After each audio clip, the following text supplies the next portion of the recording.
Welcome to the Principled Podcast, brought to you by LRN. The Principled Podcast brings together the collective wisdom on ethics, business and compliance, transformative stories of leadership, and inspiring workplace culture. Listen in to discover valuable strategies from our community of business leaders and workplace changemakers. As new risks arise in severity and frequency around the world, ethics and compliance programs are actually focused on their risk mitigation efforts. This is a key theme of LRN's brand new 2024 Ethics and Compliance Program Effectiveness Report. And this report actually features global data and insights from more than 1,400 ethics and compliance professionals.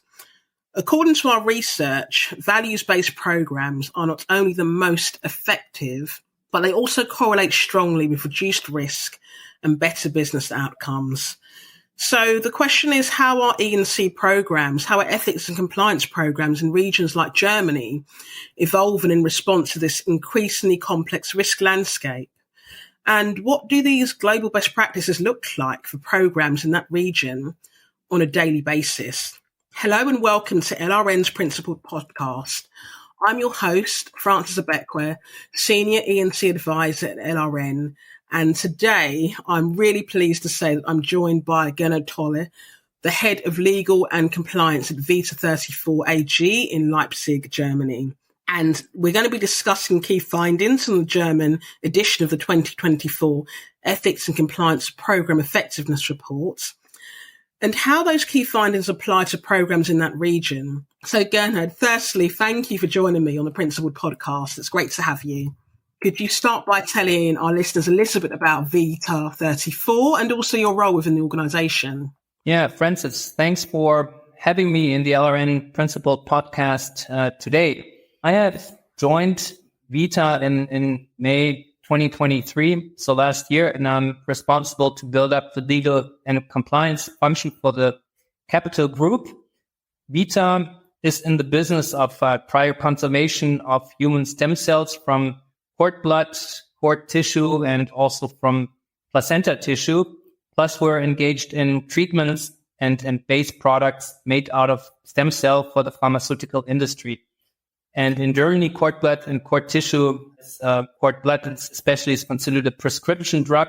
So at least in Germany, we're in one of the most heavily regulated industries, which is very interesting from a compliance perspective. That's definitely sound very interesting. So it's definitely great to speak with you in terms of your background and the role that you're doing.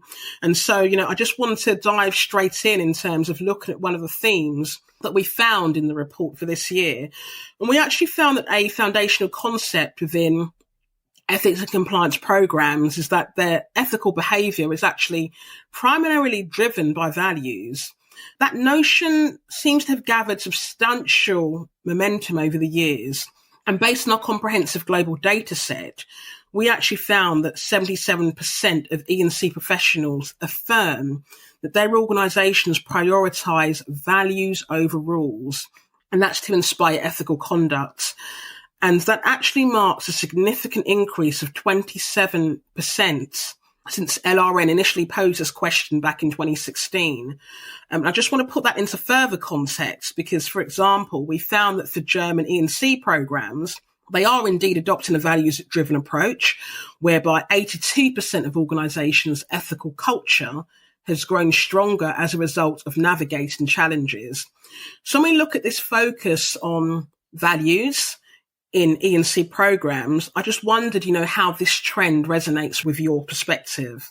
That's two of my favorite buzzwords in compliance, rules and values. And obviously, most programs start with rules and develop to value-based programs. And the speed of doing that depends on the situation that the company is basically in. So it's always a question, what part of the journey you are in, and all programs that are kind of developed will try to move further to value-based programs while you cannot do away with the rules. That's also the interesting part. I mean, looking at rules, they are written down in policies. And well, not everybody likes policies in companies. That's one of the weak points of compliance departments. We kind of write policies and hand them out and then try to enforce them. And it's one thing that you need to have the policies, and then how are they lived? So I've had the question a lot of times to myself, who is actually reading my policies? Am I the only person that is reading that? Or is it only the compliance help desk that is responding to those calls? So oftentimes when I was asked a question relating to a policy, I would simply pick up the policy on the phone and do some assisted reading with the person asking me those questions. And then you can usually find that answer. It would be a lot nicer if they could come up with the answer by themselves, by having the right values that we are trying to bake into that policy as the core. From that perspective, it very much depends on where you are in that journey from rule-based to value-based. But the only thing that you probably cannot do, what is very difficult, is you cannot completely leave out the rule-based part. Even if you had a completely value-based organization, you would be safe. You would always do the right thing, but you forget that there is a regulator. So especially if you're stock listed with all the ESG reporting that you have nowadays, auditors will want to see the policy, and then they will look into, well, what are the actions? What are the metrics, the KPIs and stuff like that? So you can't do without the policy. You need the policy. So from that perspective, it's probably also a trend that I can see, that policies become shorter and crisper, and you try to fill them in the interpretation by the values, and you try to empower the workforce to make certain decisions on their own based on their values. And if they still have questions, they come to you and ask you. And obviously, you cannot solve every case, every question in a policy, because that would simply become too long a document, and people stop reading that after a certain point in time. Definitely agree with those points. Definitely nodded my head as you spoke. And, in fact, when you talk about policies and having kind of clearer policies, it's definitely much in the vein of having policy simplification and programs looking at that. And in fact, when you talk about not divorcing the rules from the values, another finding that we had, for the German E&C report was that for high impact programs, those programs that are doing better than their peers, they saw ethics on the one hand, so your values, and compliance on the other hand, your rules, as integral and essential to each other, and didn't really distinguish between them. And that was at a rate of 41%. So that really aligns with your thoughts on that point. And I just want to dive a bit deeper, Gernot, in terms of looking at, some further insights from the 2024 reports. There were many of them. And, based on the German edition, I just wondered, which other key findings, resonated with you. I think one of the findings that kind of piqued my attention was that E&C programs are scaling their efforts globally. And that's also what I'm trying to do at my organization. And what's always the most delicate part of the compliance officer is to pick the right balance to adopt the regulations to your organization, to find the right level. And that depends on, let's say, the external factors. So in the past, I've been working for organizations that have been under a DOJ compliance monitorship. So things move extremely fast in that situation, and you might build up a program which is very, very robust, and you might go overboard. You might have overlaps, and then scaling means you scale it down. You try to reduce it using a risk-based approach to fit it really to the needs. In the normal case, when you're not under that pressure, you're trying to build that up slowly, and when you take a risk-based approach, you maybe start with a sample group. You take the highest risk, run it there as a pilot, run it in one of the entities, and then expand it to other areas. And you try to use your learnings and also your technology to make things more comprehensible and easier to digest for the organization. So ideally, you would build in compliance. So the buzzword here is compliance by design. you try to design rules and processes, regular business processes in a way that people cannot do but to respect certain rules, and they won't even see or feel that this is a compliance policy that is trying to kind of steer them away from trouble. That's a great point in terms of, I think this seems to touch upon, another finding in our report concerning, risk management, that theme in terms of kind of thinking about how to roll things out, how to roll your compliance program out. And risk management was another one of the top priorities for 2024 that we found for German E&C programs. In fact, around about 45% of programs on average had risk management as one of the top priorities. And, I think you had touched upon, yes, this scaling efforts globally, but also, trying to strike that balance between the global and the local implementation of the E&C program.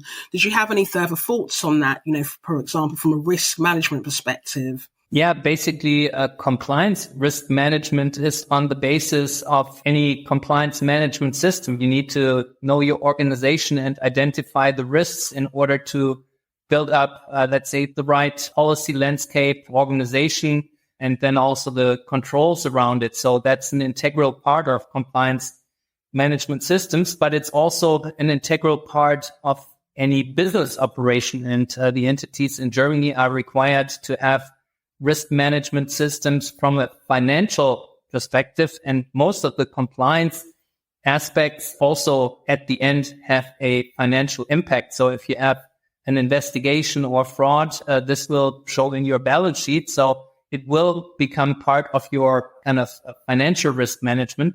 The big opportunity here is to have an integrated risk management system that is looking at the different risk areas, so social, governance, also environmental risks, that you only do the stock taking once and not have, let's say, the finance organization run their risk management system and then the compliance management organization run their own, because that will be perceived as inefficient.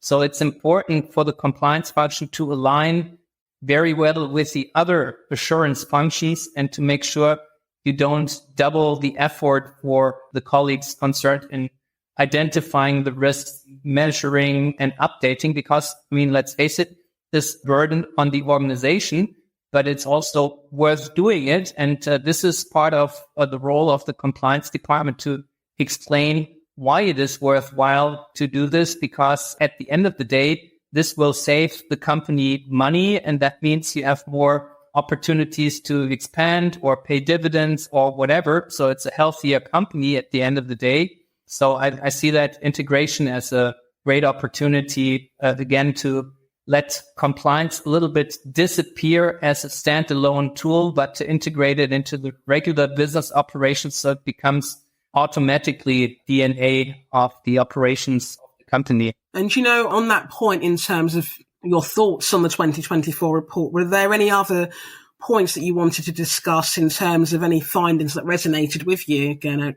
Well, I think there was a mention made of, let's say, increasingly complex regulations. And I think that's a challenge that all the compliance departments have nowadays. Even if you have a stable program and then management is often kind of inclined to say, well, this is now up and running, so you can scale down, you need less people, you have automized it.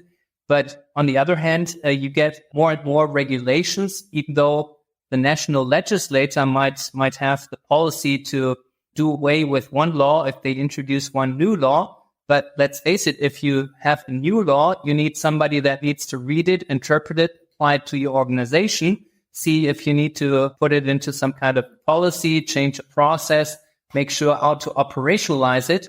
It's easy to say we can show it in our systems and monitor it, but there is, let's say, the machine room of the compliance department that is working with a lot of data. So let's not forget, you need to connect all those data points in order to be able to monitor and get feedback, to be able to say, well, if you're actually handling that situation. So any change will cost manpower, resources, and time. And that is often forgotten in this changing environment where I would say the requirements are kind of getting higher and higher week by week. Yes, definitely. And, in fact, in terms of, you speak about increasingly, complex regulations, we found that for the German E&C programs, having to navigate obstacles to their program effectiveness, such as those increasingly complex regulations, it was about 60% of programs on average that had to do that. And, that kind of takes us to a point where we can pause and just kind of think about, were there any areas that were like flagged for improvement within the report? And we found that while it's been promising that, compliance programs have it on their radar, that they need to really respond and deal with issues such as complex regulations that are coming up, there was a noticeable area for improvement in terms of management. And there was actually a widening gap between leadership on one hand and middle management on the other hand concerning how they implement E&C practices. So in Germany, this gap stood at about 37%, whereby executive and senior leaders on one hand were actually twice as likely as middle managers to apply company values in making difficult decisions. And that was, a really large disparity. And it wasn't just unique to Germany, it's actually unique across all of our findings, across our reports. It's a gap aligned with our global data. It did surpass the figure for the gap at the UK level. That's about 29% between middle managers and executive leaders on the other hand. And also for the Nordic region, the gap was about 31% between them. But that gap is still there. So I just wanted to kind of connect with you and just understand if you were surprised by that trend and how you would recommend that E&C leaders in Germany address this issue. I don't know. I have not perceived it in my own experience, but I can only speculate if we're talking about values on the rise. That means that this comes from the C-level where the compliance departments basically need to kind of connect in order to get the highest buy-in and to roll this out. So it might be that C-levels are much closer to the topic because they have been discussing this and setting this up. And it's a matter of the middle management to basically, copy, let's say, the values in practice. So they need to observe what their managers are doing. And, any kind of change takes time and cultural change takes even longer. So this is not a matter of months, it's years. So if you change something at the top, if you implement the values, it's not enough to just put them in your code of conduct and put it on your website. But this is something that you need to practice on a daily basis. And that can be done by the compliance departments. We can run trainings. But my philosophy is that compliance is a leadership task and that any leader should be able to train others in the organization. So they need to be able to explain, let's say, the rules that are applicable to their work environment. And if their peers hear it from them, that they can translate compliance requirements or situations that are relevant for the team, they will listen more than to the compliance officer that comes around twice a year with a training. I think that the boss has always more street credibility. So when I do trainings, I usually try to team up with one of the business people and tell them what topics I want them to discuss. And you see differences. Some people can do this automatically. They have basically embraced, let's say, the values, and they have the tools in their repertoire to solve topics and also to moderate a discussion on those topics. And that's where I would like to be at the end of the day, because the compliance officer, the compliance organization cannot be everywhere and train everybody all the time. So you need multipliers in that. So I'm happy to see if, let's say, the C-level feels more comfortable to speak about that and apply values. But I would expect that the number in the middle management will go up as time goes by. And compliance is the leadership task. It's the tone at the top, the tone from the top. They need to be able to talk about it, and then it will develop into the tone at the middle throughout the whole organization. And what is most harmful, obviously, is you have people that have the tone at the top, but they do not act like it. And that is very closely observed by everybody else. And then all the rules, all the trainings are not really helpful. And then the rest of the organization might not follow because they don't see that this is kind of lived by example. Again, I'm just nodding my head, and really kind of brings a smile to my face when you talk about that leadership, that tone from the top, Gernot, because that really does align with our findings. One of the findings we had for the 2024 German report was that, programs, E&C programs are generally focusing on having an active board of directors. And what does that mean? Having a board of directors who actually also receive ongoing periodic E&C training. So that really does align with, what you're saying in terms of the leaders then receiving that training and then cascading that through the business and leading by example. And, in terms of the findings in this report, it's really encouraging to hear that they align with the industry, with the work that you're doing. And I just wanted to understand if there are any practical ways, any other ways that your organisation intends to tackle some of these trends that we're finding in 2024. I can only speak about kind of my current role. And as I mentioned in the beginning, this is quite a new role. And the task is to build up the legal and compliance department from scratch, which is a nice thing to do because you have almost like a greenfield activity. But on the other hand, you don't know what to do first.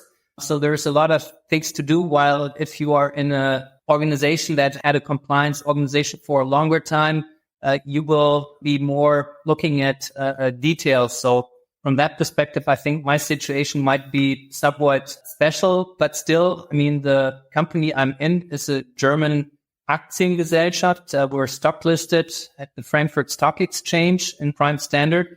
So basically, we have to apply the same rules internally as all the really large corporations do. And we're like 750 employees worldwide. So that's really a challenge to scale this down, to still meet the requirements, but to not overburden the organization with too many policies, restrictions. And there's only so much that the organization can digest at one point in time. Yes, definitely. I hear you on that. I think that takes us quite neatly into something else I wanted to discuss with you, which is that, look, this year signifies the 10th anniversary of LRN's Ethics and Compliance Programme Effectiveness Report. We've been doing this for 10 years, and throughout this decade-long journey, we've highlighted numerous areas where programs can enhance their effectiveness and reinforce core components, including risk mitigation, value-centric approaches that we've spoken about,